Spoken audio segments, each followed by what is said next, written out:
Hello again, everybody. My name is Brandon Alter, and this is your Numinous Tarot forecast for the week of November 29th, 2018. I hope you had a very happy Thanksgiving.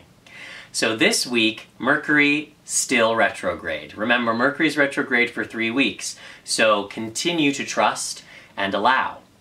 This morning you woke up to a moon in Virgo, and when I think about the moon, I think about our heart. I think about our needs. So if you're particularly sensitive, you'll notice that when the moon shifts signs every couple of days, the way that you get your needs met might change a little bit, or just the way that you're feeling into yourself changes. Moon in Virgo is an earth moon, and it's a bit of a perfectionist, so this is a great moon to get shit done, particularly to focus on the details, organizing your house, cleaning out your closet, or even setting future plans. If you are not usually organized or regimented, this is a great moon to work with because you might be feeling like, oh, you know what? I can get my shit together a little bit more than I ordinarily would. So, that having been said, the card I pulled for this week is a very fun card, so don't be afraid when I tell you that I pulled the Devil. So I love working with devil energy because devil energy is fun. We have to remember that the patriarchy turned the devil into a bad thing. You know what I'm saying? Like, the devil really is talking to us about our pagan roots, about being here in physical reality. And the devil in the tarot, in the major arcana, is the first card of the last line of the majors. The devil in a lot of ways is kind of the gatekeeper to cosmic mystery. So if you want to meet the moon, if you want to meet the star, or the sun, or judgment, or the world, you have to go through the devil.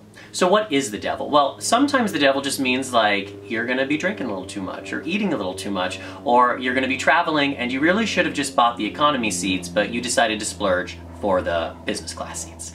So the devil kind of wants us to check in with how we're approaching physical reality and make sure that we're not going to excess. The devil can sometimes talk to us about our addiction. So it's like, if you want to smoke a joint every Saturday night, that's fine. But if you're smoking a joint every day, perhaps you're addicted to it, you know?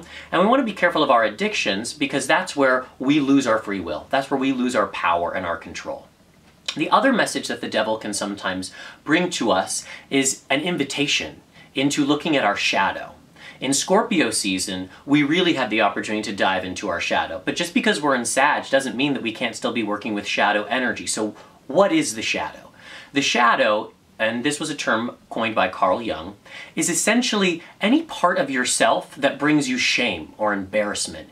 Any piece of your authenticity that you were told growing up like, hey, that's unacceptable, you know? For me, as a gay man, you know, my effeminacy or my theatricality was part of my shame. People told me, oh, you're too gay, or don't have your limp wrist, or any of that bullshit. And it turns out that actually by being able to claim all of that, by being myself, wearing a shirt like this, I actually get to be myself, and that feels pretty fucking good.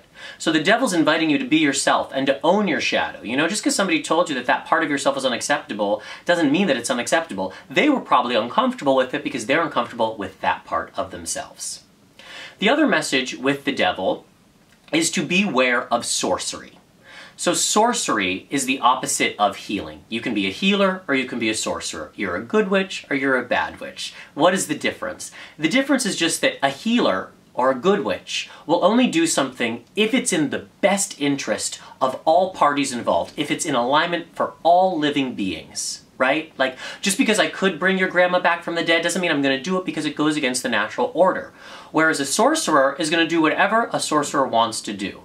So just beware this week that if you have power over people, if you're in a position of authority, that you're really coming from a heart-centered place, and that you're not overwhelming people or manipulating people just with your power or your needs. We want to make sure that we're serving the collective, not just ourselves. And I promise you, there is always a decision that you can make that will serve yourself, but also everybody else. And that's part of what the devil's inviting us into. So have fun. Play with the devil. Enjoy yourself. Be sensuous and sensual. Be in your body. Be out in nature. But make sure that you don't go too far with it, right? And the other thing I just want to mention is that because the devil is like the gatekeeper to cosmic mystery, we want to remember that our bodies are a gateway into the world of spirit. You know, like, we're spiritual beings having a human experience, but we're supposed to be human. We're supposed to be here on this planet. So let your body be this doorway, this portal into your intuitive gifts. Let your body teach you about spirituality. Let your body give you permission to experience sexuality, because sexual energy and spiritual energy are really the same thing. So don't be afraid of it. Embrace it. And I will see you next week for another message. Thanks so much.